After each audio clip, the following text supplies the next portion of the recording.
Quelle est mon identité en Jésus? C'est notre sujet sur quelques réunions. Qui je suis en Jésus-Christ?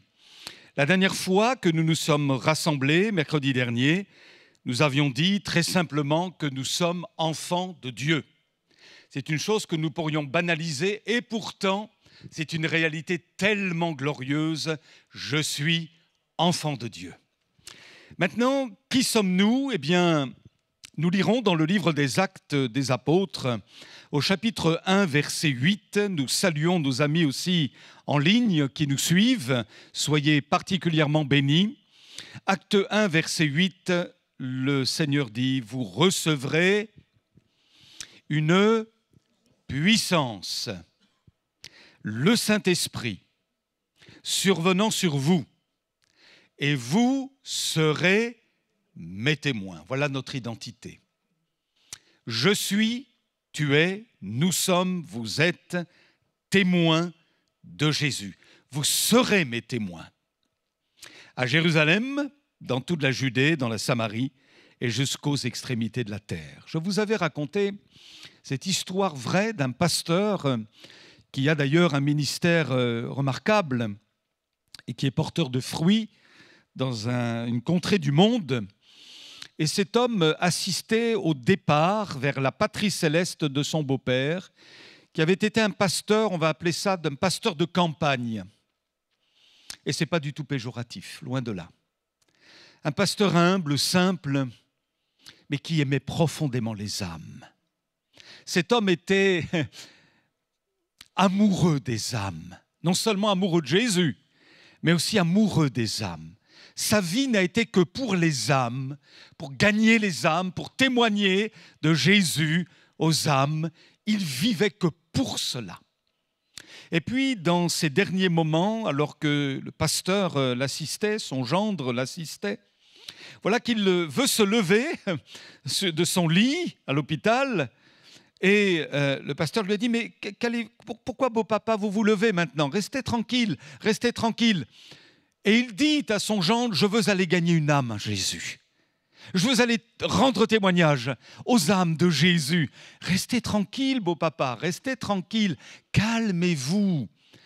Et voici que ce vieil homme pose sa main sur la tête de son gendre pour dire « Gagne une âme de plus pour Jésus, gagne une âme de plus pour Jésus. » Et puis il s'est éteint. Et cette parole a été comme une parole de Dieu pour ce jeune serviteur à l'époque. Il a reçu ça dans le cœur et son ministère a été un ministère de gagneur d'âmes. Et ce sont des dizaines de milliers de gens qui se sont tournés vers Jésus à travers le ministère de cet homme. Gloire à Dieu. Bien-aimés, nous sommes des semeurs. La Bible dit « un semeur sorti pour semer ». Bien sûr, c'est Jésus, le grand semeur. Mais vous et moi, en qualité d'enfants de Dieu, nous sommes aussi appelés à l'image du Maître à semer. Nous semons quoi? Nous semons l'Évangile. Nous semons l'Évangile autour de nous. Et lorsqu'un semeur jette sa semence en terre, il le fait parce qu'il sait que cette semence va tôt ou tard porter du fruit. Et si nous rendons témoignage, si nous parlons de Jésus, si nous donnons une Bible, ou nous donnons un prospectus, ou quoi que ce soit d'autre, si nous parlons du Maître, c'est parce que nous croyons que cela peut avoir un effet considérable dans les cœurs. Même si nous ne le voyons pas, à l'image de ce semeur qui jette sa semence et qui ne voit pas la semence pousser tout de suite. Mais il sait que la nature fera le travail. Sous l'effet du rayon du soleil, des rayons du soleil et de la pluie, et avec le temps, tôt ou tard, cette semence va germer.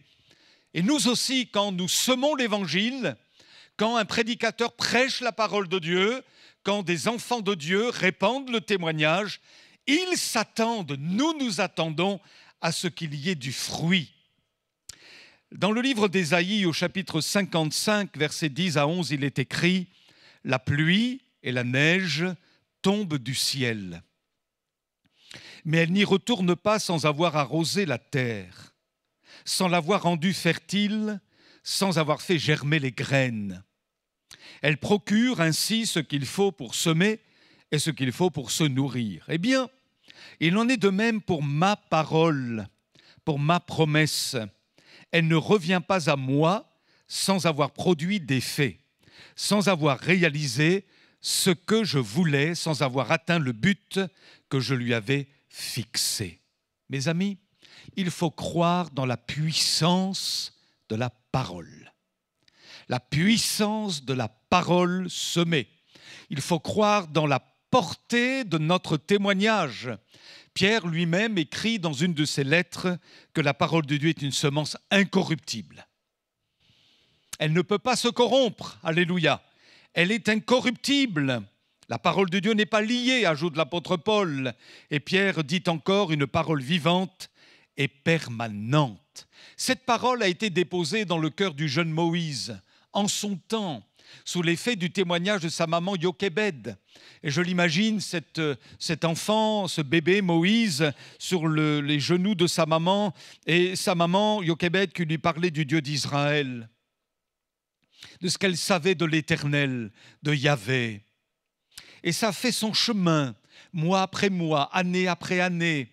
Ensuite, ce petit a été livré à l'éducation des Égyptiens, l'éducation païenne, redoutablement païenne des Égyptiens. Mais l'enseignement païen n'a pas eu raison de la semence de la parole délivrée par la maman Jochébed. Et au temps marqué par Dieu, Moïse s'est souvenu de qui il était. Alléluia. Il s'est souvenu de son identité d'Hébreu. Béni soit Dieu, et il est devenu le grand libérateur. Mes amis, nos enfants, même s'ils ne sont pas encore au Seigneur, ont reçu, béni soit Dieu, la semence. Oui ou non? La semence à l'école du dimanche, la semence avec maman qui lisait la Bible, avec papa qui parlait de Jésus. Ça a fait son chemin, c'est descendu dans le cœur. Peut-être qu'aujourd'hui, ça n'a aucun effet. Mais croyons dans la puissance de la semence. Et comment faire? Eh bien, il nous faut arroser de nos prières cette semence. Comme l'eau qui arrose la semence des hommes, eh bien nous, la prière, arrose la semence de Dieu jusqu'à ce que ça germe au temps marqué par le Seigneur. Et tout le paganisme qui a voulu engloutir la semence déposée dans leur cœur n'aura pas raison de ce que Dieu a déposé. Alléluia. Nous le croyons, nous le proclamons et nous voulons ainsi dire à l'ennemi, tu ne les auras pas, parce que la semence de Dieu, elle est plus forte que toi. Une graine, bien-aimée, une graine que nous jetons. Une parole, simplement une parole, une promesse, un mot. N'est-ce pas cet homme qui a dit à Jésus, dis seulement un mot. Il n'a pas demandé un discours, il a dit Jésus, dis seulement un mot. Et parfois, en ce qui nous concerne, par rapport aux gens qui nous entourent, nos membres de famille, ou peut-être un collègue de travail, une personne de notre quartier, un mot seulement, un mot. Souvenez-vous de David Wilkerson, qui a rendu témoignage à Nicky Cruz, alors qu'il était dans la délinquance, qu'il avait plongé vraiment dans le péché le plus sombre. Et alors que Nicky Cruz a déversé sa colère sur le pasteur en le rouant de coups, Nicky Cruz lui a dit, vous vous en souvenez, écoute, tu peux me couper en 1000 morceaux, ces 1000 morceaux te diront Jésus t'aime. Jésus t'aime. Ce n'était pas un discours, ce n'était même pas une prédication, un mot, Jésus t'aime. Et les gens ont besoin d'entendre parler de l'amour de Dieu. Ils sont tellement dans la détresse, dans le désarroi, dans les angoisses, dans la dépression, dans l'alcool, dans l'adultère, dans toutes sortes de choses abominables semées par le diable et le péché. Mais Jésus t'aime, alléluia. Jésus vous aime, madame. Jésus vous aime, monsieur, une graine dans un cœur. Vous savez, frères et sœurs, il y a une urgence. Parce que quelqu'un l'a dit dans sa prière très justement tout à l'heure, nous hâtons le retour de Jésus. Nous soupirons après le retour du Seigneur. Et c'est vrai, il revient, mes amis. Peut-être allons-nous être la génération qui va assister au retour glorieux de Jésus. Merci Seigneur, sans passer par la mort. Gloire à Dieu. mais il y a une urgence. Et vous savez, l'évangélisation, c'est tous les jours. On est préoccupé par cela, vous et moi. On est préoccupé, je ne dis pas que je rends témoignage tous les jours, personnellement, mais ça me préoccupe. Lorsque je vais dehors, lorsque je prends ma voiture, lorsque je vais en ville, lorsque j'ai une démarche à faire, lorsque j'achète du pain à la boulangerie, quel que soit l'endroit où je me trouve, ça me préoccupe. Et je me dis, Seigneur, à qui je pourrais parler? Est-ce qu'il y a quelque chose qui va se passer de telle sorte que je puisse jeter une graine dans le cœur de quelqu'un? Ça me préoccupe, ça vous préoccupe. Pourquoi? Parce qu'il y a une urgence. Les âmes ont besoin d'entendre parler de Jésus. William Booth, vous avez entendu parler de lui, qui a été le fondateur de l'Armée du Salut. Un homme remarquable d'ailleurs, à bien des égards, passionné par les âmes. Passionné par les âmes. Et à l'époque, aujourd'hui c'est un peu différent malheureusement, mais à l'époque il y avait un banc qui s'appelait le banc des pénitents. Et donc l'Armée du Salut prêchait l'évangile dans les bas-fonds de la rue de Londres, dans les rues de Londres notamment et ailleurs en Angleterre. Après ça s'est internationalisé, mais il prêchait la parole de Dieu, le véritable évangile. Et les pécheurs venaient se mettre à genoux sur le banc des pénitents, pleurant sur leurs péchés et recevaient le pardon de leurs fautes. Ils naissaient de nouveau. Gloire à Dieu. Le mot d'ordre de William Booth à ses troupes, c'était de dire « Urgence ! Urgence ! Témoignez !» à quiconque du royaume de Dieu, de Jésus, de la croix, de la résurrection. Parlez du royaume, parlez du Fils de Dieu. Et il dira ceci, je vous le cite. Pouvons-nous aller trop vite, mes amis, en cherchant les âmes? Je ne tenterai pas de répondre à cette question. Aucun soldat de l'armée du salut ne poserait une telle question. C'est une insulte à la Bible, aux enseignements de la Bible. Je refuse d'y répondre. S'il y avait quelqu'un qui désirerait toujours une réponse qu'il demande aux âmes, perdues en enfer, dont les frères et sœurs les suivent jusque là-bas, qu'ils aillent demander à la foule dans le ciel lavée par le sang de l'agneau, dont les yeux sont grands ouverts sur la valeur du salut, qu'il anticipe le jour du jugement et qu'en esprit, ils se tiennent devant le trône et proposent, s'ils l'osent, la question au Dieu Tout-Puissant. Je pense que de l'enfer, du ciel et du trône blanc, la réponse suivante reviendrait « plus vite, allez plus vite ». Est-ce que le salut se déplace aussi vite que le péché? Voyez comment la méchanceté prend de l'extension. Regardez un feu de prairie, il dévore tout devant lui. Est-ce que le salut soutient le rythme de notre population en croissance continuelle? Faites le calcul dans vos villes et vous constaterez que nous sommes terriblement à la traîne dans la course. Est-ce que nous pouvons nous mesurer au rythme du diable dans son énergie et son inlassable labeur? Allons-nous aussi vite que la mort? Oh, n'en dites pas plus, nous fermerons les oreilles à cette affirmation froide, insensible, d'incrédulité venant d'un cœur de pierre.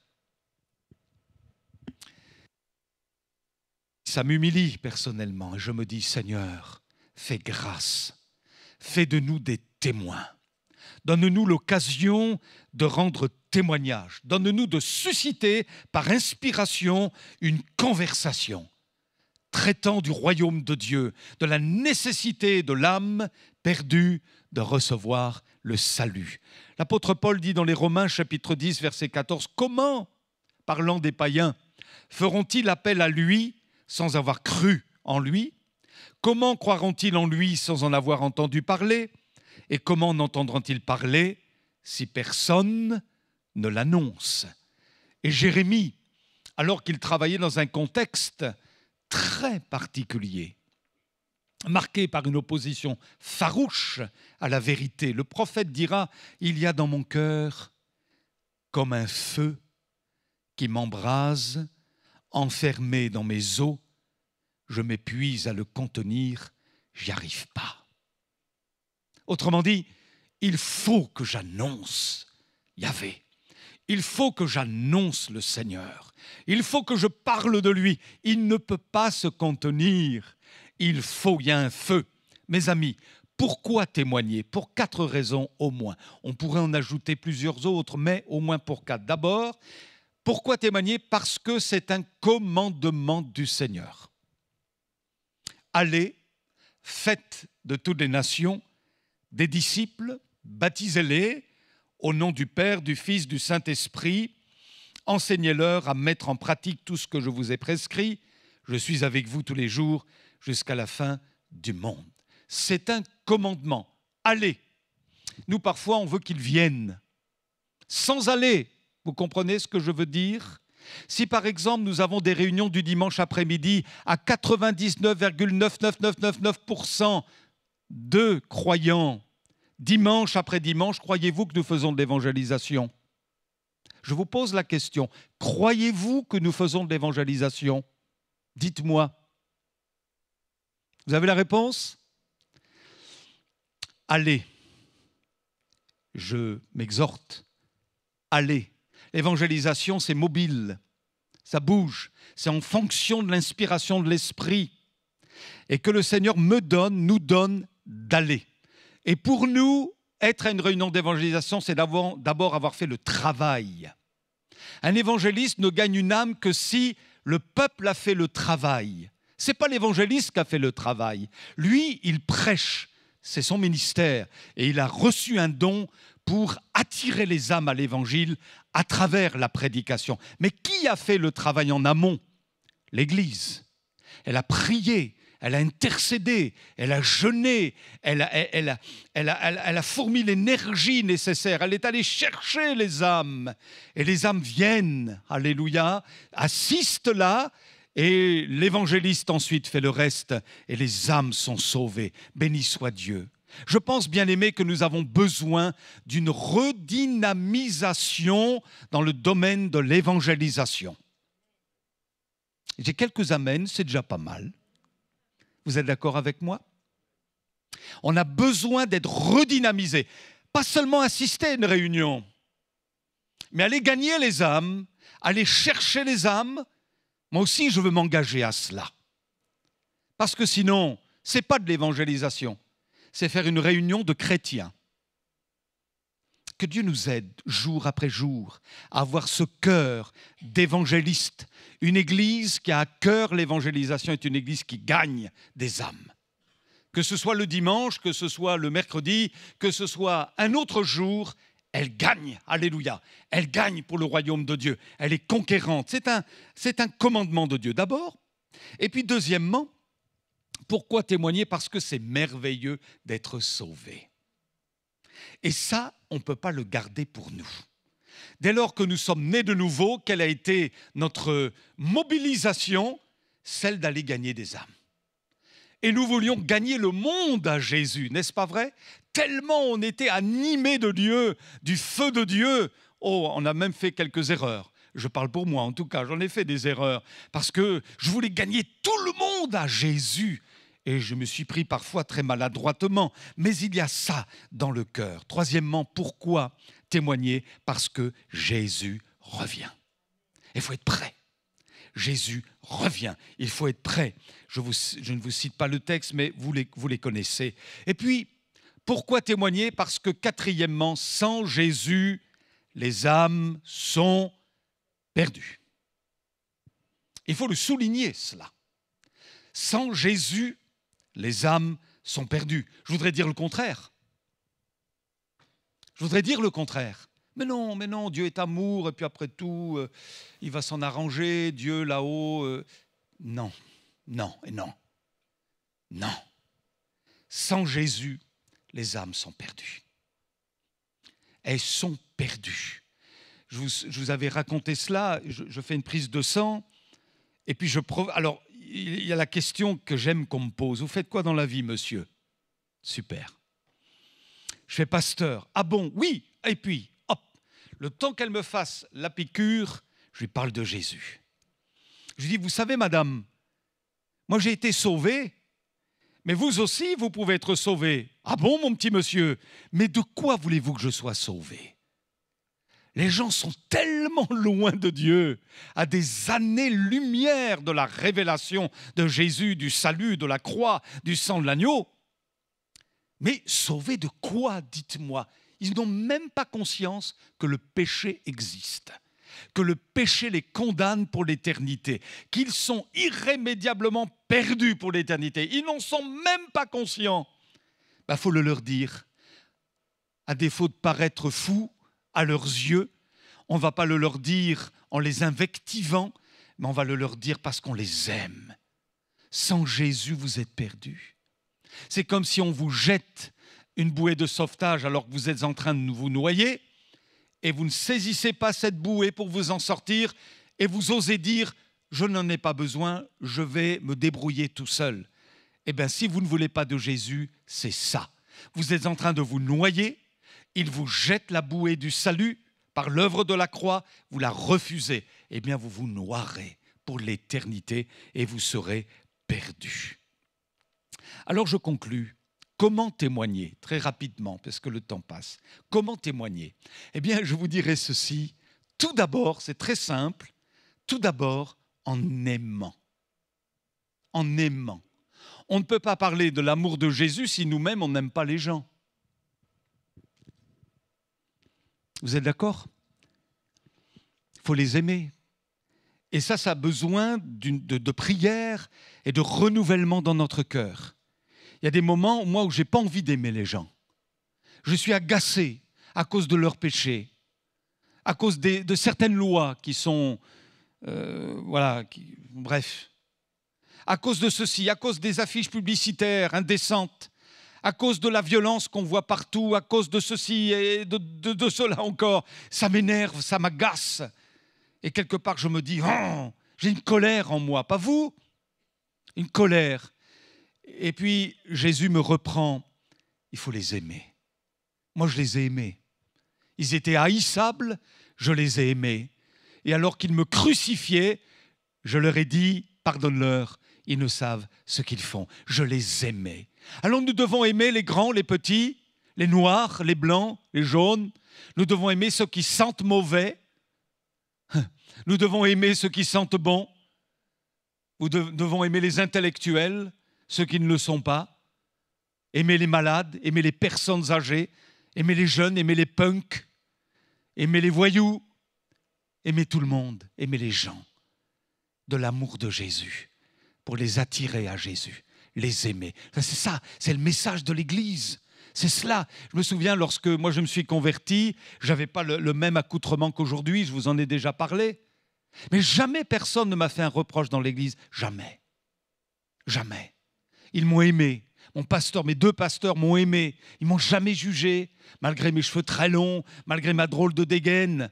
Jamais ils n'ont voulu m'invectiver, me dire c'est pas comme ça, et puis ceci, ça. Jamais. Ils m'ont toujours aimé. Toujours, toujours aimé.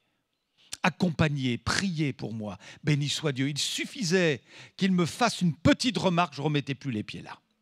C'était aussi simple que cela.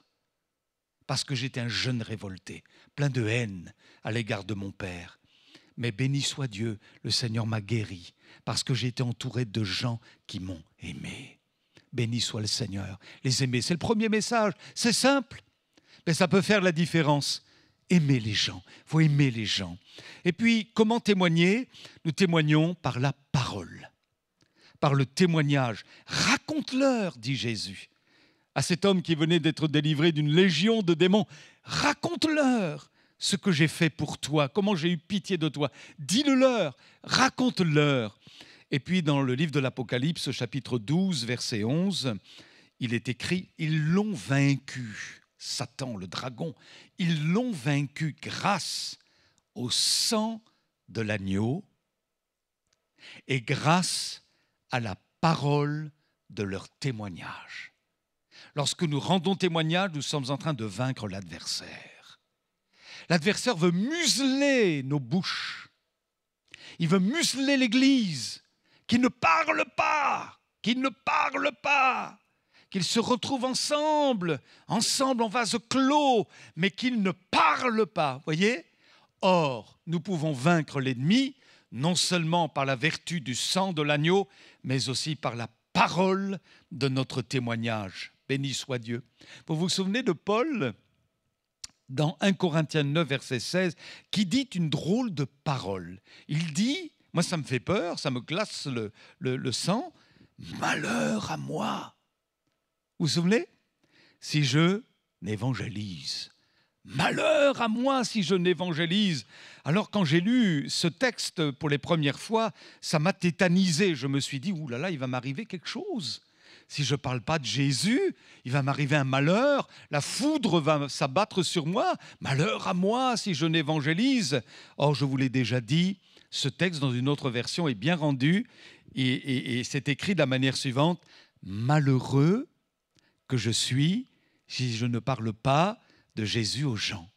Dites-moi, quand nous avons eu l'occasion de parler de Jésus dans une journée, vous n'êtes pas content? On a une satisfaction intérieure, on dit ouais, j'ai parlé de Jésus, alléluia. Et ça fait du bien, la personne était intéressée. Et puis ça nous réjouit le cœur. Vraiment, on se sent utile, on a remporté une victoire. Et puis quand au bout d'un mois, 2 mois ou peut-être plus, on n'a pas encore parlé de Jésus à quelqu'un, on est malheureux. Il manque quelque chose. Il manque quelque chose. Alors, nous devons aimer pour témoigner, nous devons parler aussi, et puis nous devons manifester, que Dieu nous soit en aide, une conduite digne de Jésus. Comme je l'avais lu quelque part, et je vous l'ai déjà cité, 1 gramme d'exemple vaut plus qu'une tonne de paroles. Nous sommes des lettres de Christ ouvertes. Et la seule Bible que certains liront, c'est notre vie. C'est notre vie. Parfois, on a l'impression qu'il faut parler. Mais pas forcément.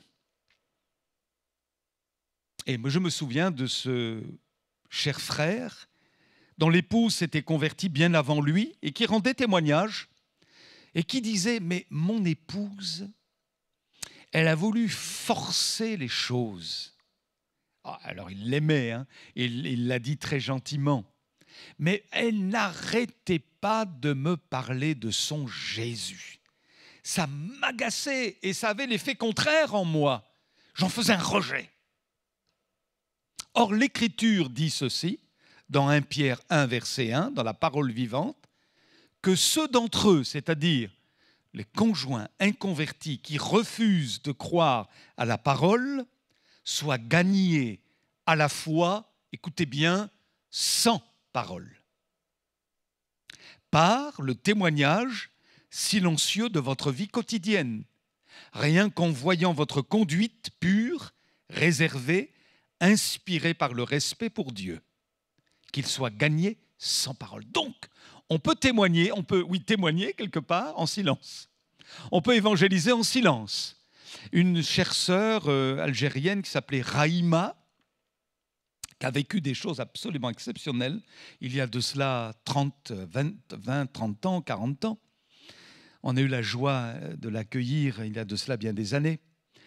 Et cette femme s'occupait aussi de l'église souterraine à l'époque en Algérie et disait, dans un mouvement de persécution, nous nous sommes tous mis d'accord dans le pays, à Alger et par ailleurs, de ne plus parler audiblement de Jésus.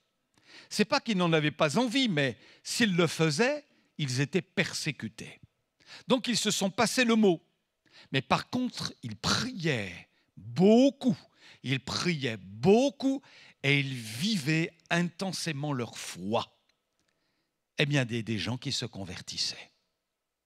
Gloire à Dieu, à travers le témoignage de ces bien-aimés. Merci Seigneur.